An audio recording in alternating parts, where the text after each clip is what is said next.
The first time I realized somebody had it out for me. It wasn't in some dramatic movie kind of way, no car chase or shady figure in the night. It was a hedge. Yeah, just a row of green shrubs lining my front yard, the kind I'd trimmed and cared for years.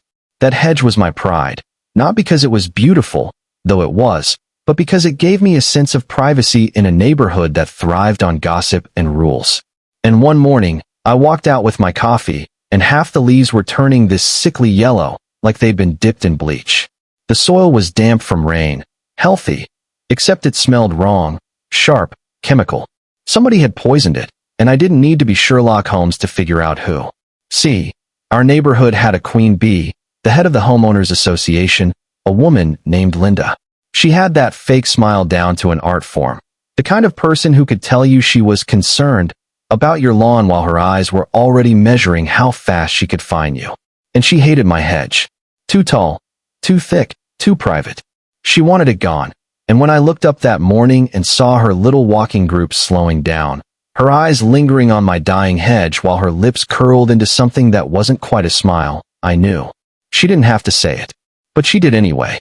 "Oh no," she sang, "what a shame. Looks diseased. Better pull it before it spreads." And the chorus of her friends nodded like backup singers. That was the first jab, and I told myself, fine, if she wants a fight, I'll give her one, but not the way she expects. Because here's the thing, our cul-de-sac had a little secret, a leftover from when the land was divided decades ago. Half the houses here pulled their water through an easement that crossed under my property. Nobody talked about it, but I knew. And I realized I had something Linda could never control. I had leverage. So while she was busy sending me violation notices taped to my door in big bold letters, immediate compliance required, remove dead hedge, I was in my garage, studying old paperwork, drawing diagrams, buying tools. And one Saturday morning, while the neighborhood sipped their lattes and watered their lawns, I crouched behind my hedge line with a wrench and gave the hidden valve a slow twist. The vibration of water through the pipes shuddered to a stop, and then silence. Sprinklers coughed, hoses sputtered, and just like that, the neighborhood went dry. At first, it was almost funny. People thought it was the city. You'd see joggers stop mid-run, tilting their heads when the usual chorus of sprinklers was missing. By noon, folks were dragging laundry baskets back inside, muttering about low pressure. Linda came knocking at my door, all fake concern. "Have you noticed the water pressure? Several homes are reporting issues." I leaned against the doorframe, coffee in hand. "Really? Shower worked great this morning.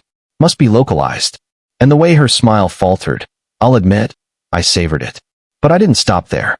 By Sunday, the whole cul-de-sac looked like a desert. Lawns crisping at the edges, sprinklers sitting useless in the grass like dead insects. Kids carried empty water guns, whining. The city trucks came, checked pipes, scratched their heads, drove away. And Linda?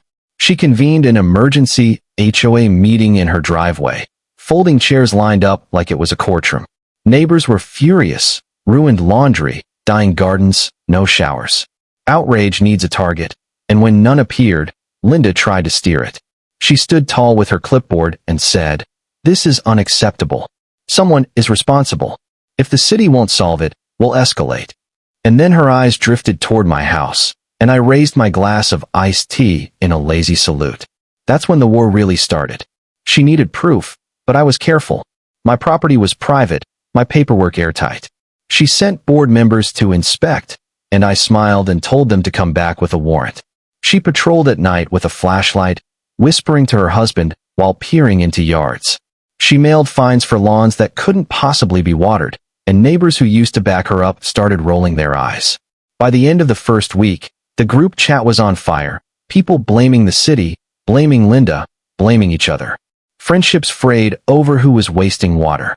It was chaos, and I sat on my porch every evening with a cold drink, watching it unfold like primetime TV. But Linda didn't give up. That woman had claws. She accused me outright one afternoon, marching up with 2 board members in tow. "If you're the only one with water, you must have an illegal tap," she said, eyes narrowing. I laughed softly. "That's a serious accusation. Tell you what, come back with the city inspector. Until then, this is private property." The men beside her looked like they wanted to melt into the sidewalk. And as she stormed away, I thought, "You poisoned my hedge, Linda." Did you really think I'd just fold? As days passed, the neighborhood split. Some still believed in her authority, others were fed up with her arrogance.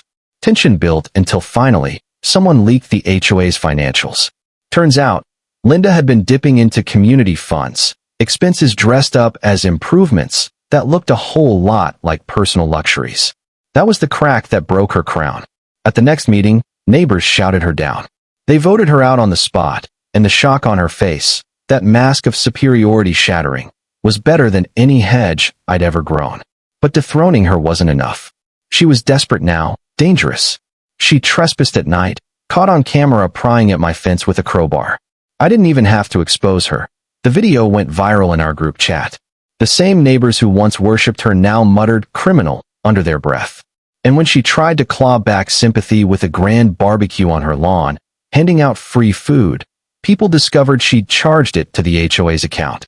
$5,000. That was the final nail. The police showed up this time, and they didn't just give her a warning. They led her away in handcuffs, while the neighborhood stood in silence, watching their queen fall.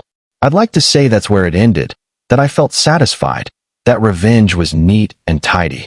But the truth is, standing there on my porch with my coffee, I realized something darker. I discovered how intoxicating it felt to hold that valve, to know an entire neighborhood's comfort depended on the quiet twist of my wrist. I'd turned outrage into suspicion, suspicion into rebellion, rebellion into downfall, and all I'd done was sit back and wait.